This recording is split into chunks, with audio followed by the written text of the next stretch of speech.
according to the numbers, has performed better than a lot of Midwestern states and other states.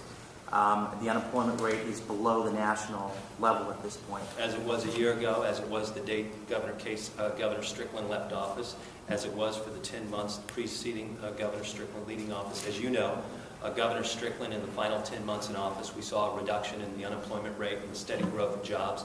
I think the dispatch, Joe, you mentioned 31,000 jobs in 2010 alone were added to the economy. And additionally, the gross domestic product expanded by 2.1% in the state of Ohio. That was under Governor Strickland's watch. Now, I suspect that when you inherit an improving economy, you want to take credit for things you didn't do. It's political hyperbole, and that's fine, but let's cut to the chase and let's look at the facts. It was the policies of then Governor Strickland, the policies of President Obama and Senator Brown that enabled this recovery to begin and to continue in earnest. I'm delighted that the unemployment rate here in Ohio continues to fall. I would, however, point to the fact that if Governor Kasich wants to take credit for bailing out a publicly traded company that pays a dividend in American Greetings, he ought to point to the number of jobs that will be created long term. At the same time, if he is so proud of his work on some of these companies, why isn't he standing up shoulder to shoulder with President Obama and Senator Brown saying, I'm delighted the President and Senator Brown, members of Congress, extended loans to Chrysler and General Motors, they stood up for American automobile jobs here in Ohio, and I supported the President's actions and will speak out forcefully for that support over the course of the next several months during this campaign.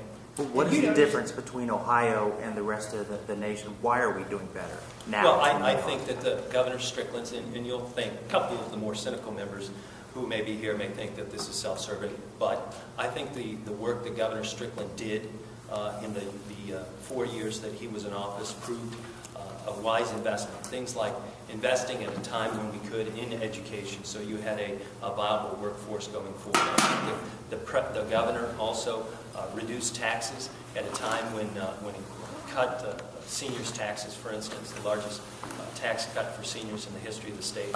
I think any time you put capital back in the economy and allow seniors, in this case, to buy more groceries and fuel our economy, that's a very good thing.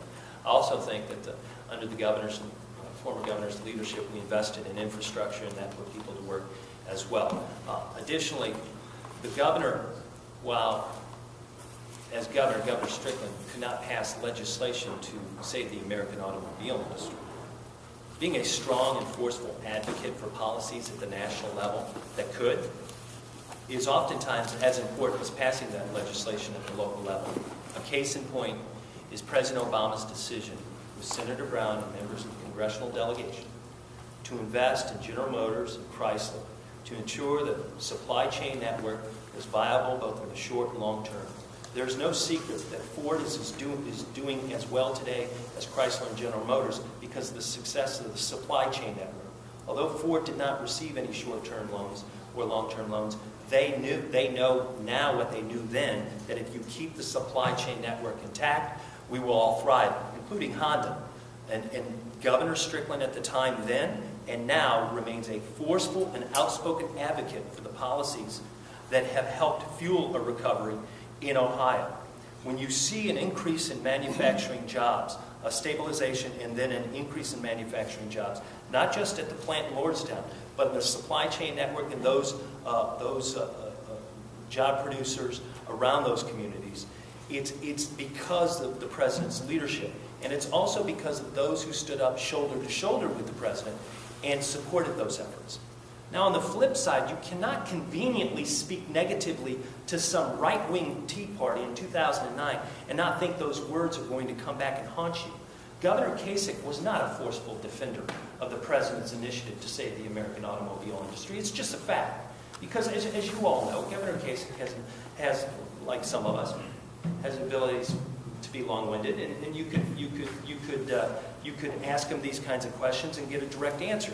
In this case, he never provided you with the answer yes or no, so we've assembled those quotes to support our contention that he was never supportive of it because of his equivocation on this important issue. But isn't he working with the auto industry now? Isn't he governor now? Joe. You are talking about something that was years ago when he wasn't in office. So For him doing his job now, So when Mitt Romney writes an editorial in the Detroit News, or it suggests that Detroit, perhaps it wasn't in the Detroit News, Wall Street Journal perhaps, that Detroit should have gone bankrupt. That now, when Mitt Romney travels to Ohio to campaign for president, now's the time the governor should stand up and say, Mitt Romney was wrong then, and if he opposed these loans, he's wrong now. Is Governor Kasich endorsing? That's a question that you should ask him. Well, we have. And as the front runner, I would suspect that we shouldn't have to wait for an endorsement to offer our opinions about the future of manufacturing jobs in this state. Mitt Romney, it appears to be the front runner. It's true. He appears to be the front runner. I think we could come to that conclusion today. Maybe something's going to change in the next few weeks, but he appears to be the front runner. You're governor of a state that depends on automobile manufacturing and other heavy manufacturing to compete. And you've seen progress in the last 3 years since those loans were provided. And you have this leading candidate for president who has been quite critical of the president's policies vis-a-vis the American automobile industry. And you remain quiet. Now, it doesn't take much work to go up to American Greetings and cut a ribbon. It does not take much work to say, I traveled up to the Detroit Auto Show and stood shoulder to shoulder with leaders of Chrysler and General Motors. It does not take any credit at all to take responsibility for things you have little to do with. What we will do is extend credit to those Republican and Democrat who stand shoulder to shoulder with President Obama and say this. In this hyperbolic political year, this guy was right. And say to Mitt Romney and Newt Gingrich and anyone else who opposed those actions, Democrat or Republican, those guys were wrong. Why is that so difficult?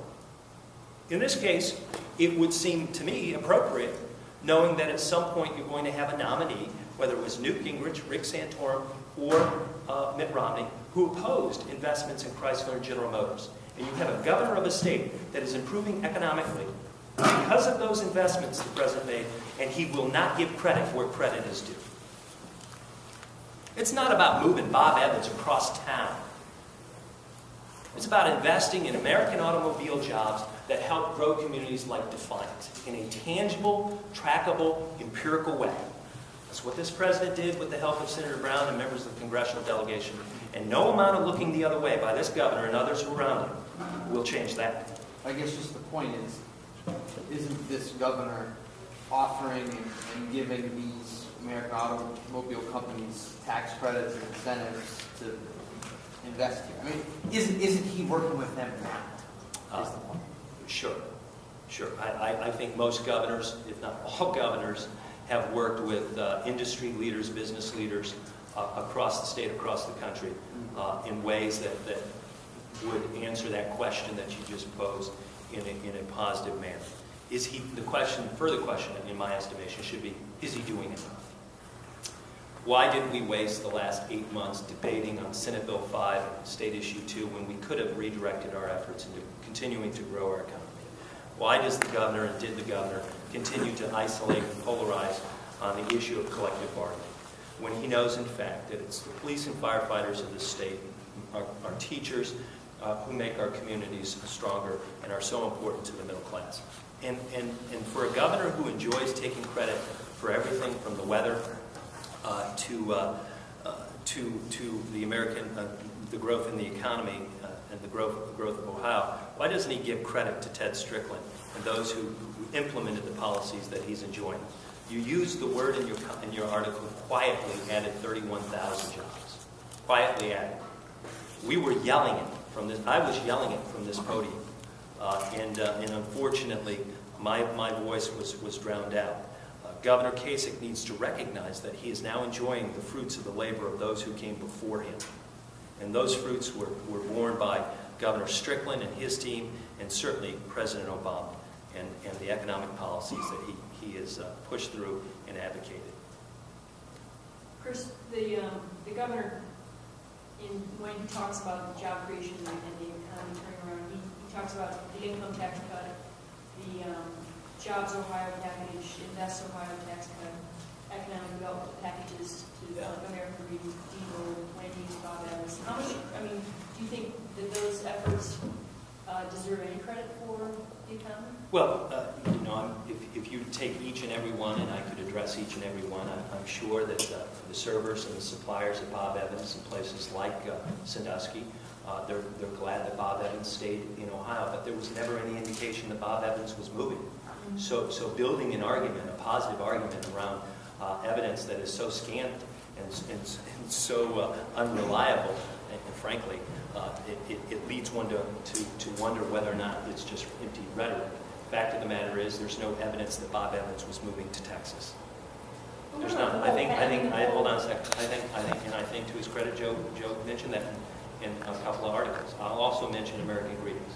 You know, it's one thing to speak to a Westchester Tea Party and be incredibly hyperbolic and critical of the president as it related to the American automobile industry and by extension the stimulus package, which then candidate John Kasich did. And quite another to stand up in Brooklyn and then during the announcement when American Greetings was going to move, a publicly traded company that pays a dividend, and support that move and the public dollars used to invest in American Greetings. It is, in my estimation, he's being critical of one because it was an idea of a Democrat, and he's supportive of the other because it was an idea of a Republican. I have only one concern about American Greetings, their long-term viability. The same with Depot, and whether or not they'll stay in Kent and Stark County, and whether or not a quasi-private corporation, Jobs Ohio, will have the ability to first track those numbers, and two, to hold an equally private company accountable if the numbers are not achieved. The extension of tax credits, direct and indirect, by the state of Ohio, it hinges on whether or not those companies will in turn grow and achieve their goals of new jobs or keeping the jobs that they have in a sustained way. There is no evidence that that's going to occur as of yet. There is, however, evidence with the additional shifts, for instance, at Jeep and Toledo, the additional hirings at the General Motors plants, both in Lordstown and northern Wood County, the work being done at Defiance and Parma, that there is expansion with regard to the president's investments. If I might, Jobs Ohio did not conduct business in a substantive way for almost a year. I think they're finally conducting business over the course of the last several weeks, if not a couple of months. So to suggest Jobs Ohio is a success, it's been a success for Mark Kwame. It's been a success for a few of the folks who got big raises over there. I'm not sure it's been a success for small, medium-sized businesses in the state. But we'll wait, and if the governor is successful, then I'll begrudgingly point it out. So you'll probably ask me about it.